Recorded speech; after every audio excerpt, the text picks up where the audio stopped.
эфире «Актуальное интервью». Экологический туризм становится модным. В пору отпусков все больше россиян предпочитают отдыхать вдали от шумных городов и звезд отелей. Как считают специалисты, экотуризм может стать одной из основных форм внутреннего туризма. О том, как обстоят дела с этим видом отдыха и как намерены его развивать в Якутии, мы сегодня будем говорить с исполняющим обязанности министра экологии, природопользования и лесного хозяйства республики Сахамином Афанасьевым. Сахамин Миланович, здравствуйте. Здравствуйте. Вот. Экологический туризм для рядового обывателя, вот, например, я вот, к примеру, хотя бы, просто выезд на природу. Вот, а у вас вы как специалист, как понимаете вообще экологический туризм, что это есть на самом деле? Экологический туризм – это действительно выезд человека на природу, общение с природой, при этом подразумевается минимизация негативного воздействия на саму природу. И это надо делать в специально отведенных местах, специально отведенных маршрутах, тропах.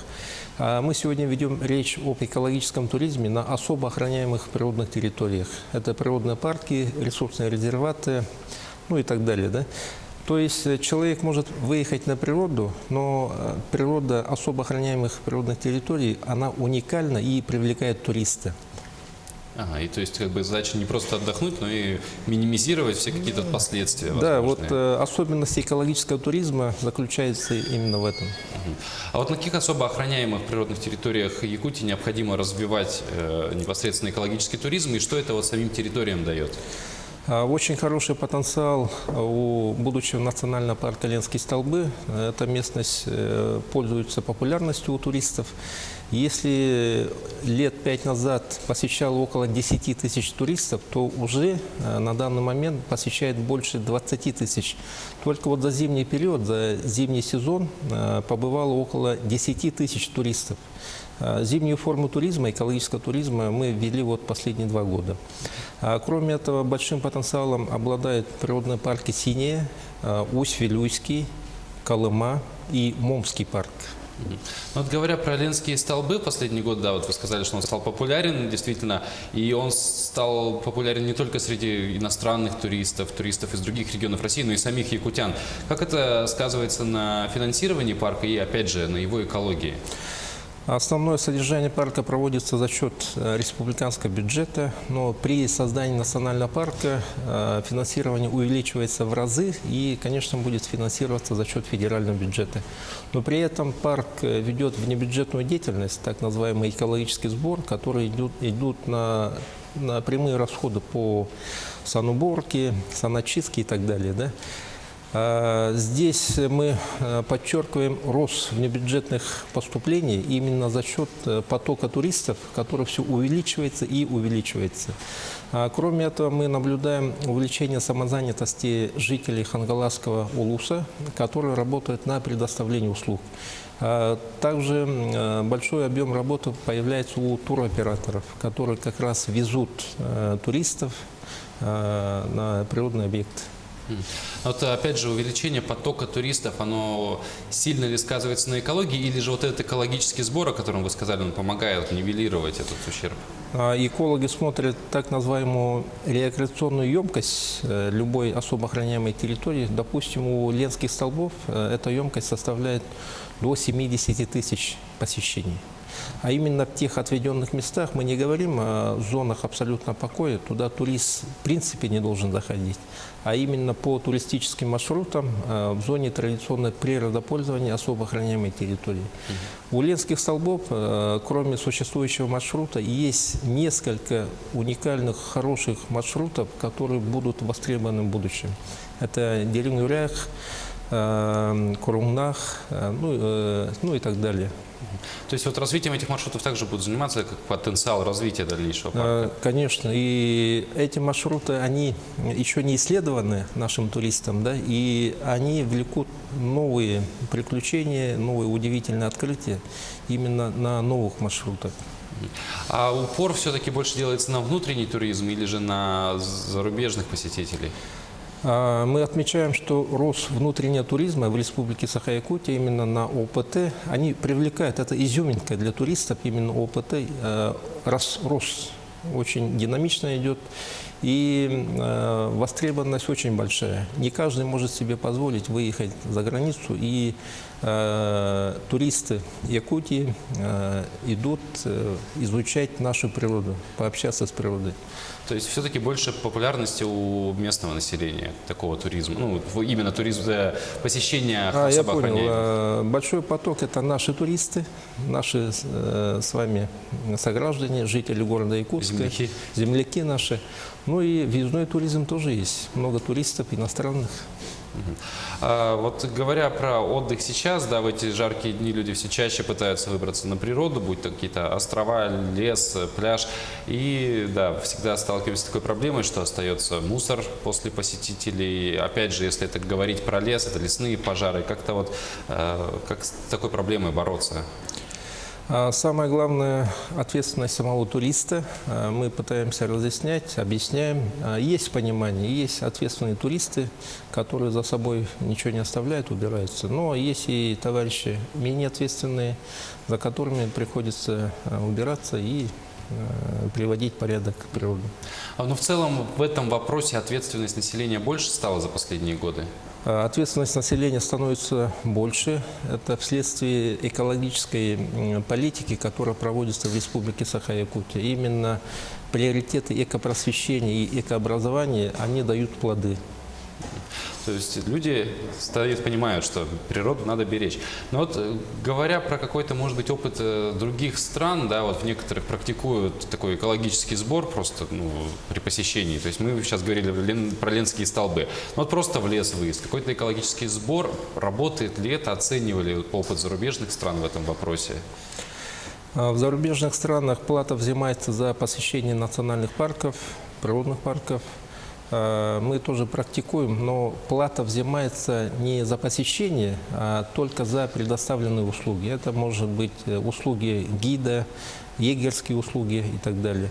А основные услуги предоставляют туроператоры, а также местные предприниматели, которые работают вот на смежных направлениях рядом с туристическим бизнесом. Хорошо. А вот последние годы все чаще говорят о развитии туризма в арктической зоне. То есть есть ли вообще интерес, и, может быть, какие-то цифры уже есть, сколько посещают в год? Опять же, «Полюс холода» фестиваль. Интерес очень большой. «Полюс холода», «Каталык», «Медвежьи острова». Но здесь другая проблема. Она заключается в труднодоступности этих мест.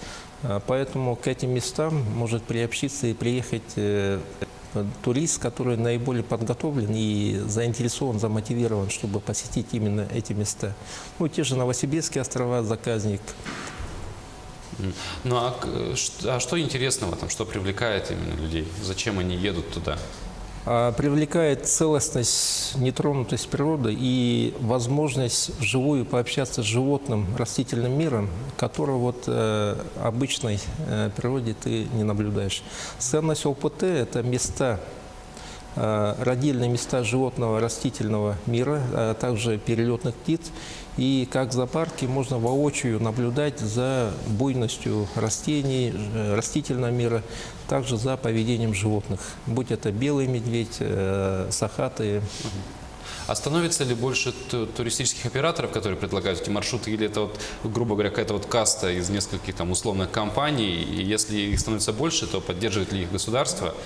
Мы отмечаем, что туристических операторов становится все больше. Если мы раньше работали с 2-3 туроператорами, они известны, Nordstream, Ленатур, Ричфлот и так далее, то их мы сейчас насчитываем около 20 туроператоров. То есть они чувствуют потребность населения во внутреннем экологическом туризме и оказывают эти услуги. Ну вот мы поговорили о ленских столбах, поговорили об ответственности людей перед природой, скажем так. Но вот какие проблемы в организации экологического туризма все-таки есть? И как их можно преодолеть? Основная проблема – это отсутствие инфраструктуры природных парков и ресурсных резерватов. То есть турист может приехать, но не каждый может пожить в палатках. Поэтому, чтобы устранить неразвитость инфраструктуры, мы все-таки начали работу по обустройству, строительству кордонов, визит-центров. Но не всем нравится, когда природоохранники начинают строить визит-центры. Неправильно идет подача лучшую школу, чем визит-центр. Но надо понимать, что турист, современный турист, он тоже нуждается в инфраструктуре. Будет инфраструктура, турист будет ездить, будет минимальное негативное воздействие на окружающую среду, ну и доходы для местного населения, для местных предпринимателей, ну и занятость населения. То есть все-таки надо вкладываться в это дело, чтобы Обязательно. получать Только дивиденды? после вложения, только после развития соответствующей инфраструктуры поток у нас будет увеличен. От этого будут получать доходы не только туроператоры, но и муниципальное образование. А где брать вот инвестиции на это развитие? Или, может быть, уже есть инвесторы, которые готовы вкладывать деньги? Государство может тоже участвовать. Приветствуется участие частного капитала при строительстве инфраструктуры. В прошлом году в Восточно-экономическом форуме мы презентовали участие и строительство визит-центров, это Верхний Бестях и Усть-Ботума. Поэтому любой инвестор может принять участие в развитии туристической инфраструктуры на особо охраняемых природных территориях. Но строительство инфраструктуры будет вести только на строго отведенных местах, в зонах рекреационной деятельности. То есть инвестиционное участие, в принципе, открыто для всех желающих? Конечно. Хорошо. И последний вопрос. Каковы перспективы все-таки развития экотуризма в Якутии? Мы, в принципе, немного затронули эту тему. Действительно ли можно надеяться на то, что такой вид туризма станет основным? И какие доходы в бюджет республики он сможет принести в будущем? Перспективы колоссальные. Турист именно ищет те места, те направления, которые ему нравятся. И мы наблюдаем рост динамики посещения особо охраняемых природных территорий. Доход и возможности от этого будут получать местные бюджеты, местные предприниматели, получается самозанятость. А задача природных парков, администрации природных парков обеспечить сохранность природного комплекса. Мультипликативный эффект. Ну, То есть инвестор, который вложится, тоже будет иметь какие-то доходы. То есть суммарно, если посмотреть, выигрыши, в принципе, все. То есть это и рабочие места потенциально. Самое главное, мы будем иметь довольного экологического туриста, который имеет возможность семьей отдохнуть в родных местах, которых он слышал или читал только в газетах или в журналах. Ну, вот тут я по себе могу сказать, что на самом деле, сколько лет же я живу в Якутии, я там во многих местах не был, очень хочу Я приглашаю. побывать. Я постараюсь. Сахим Миланович, спасибо, что пришли, ответили на наши вопросы. Друзья, отдыхайте в родных краях, отдыхайте на охраняемых природных территориях, узнавайте свою Якутию, свою родину лучше и берегите, самое главное, природу. Это было актуальное интервью. Оставайтесь с нами.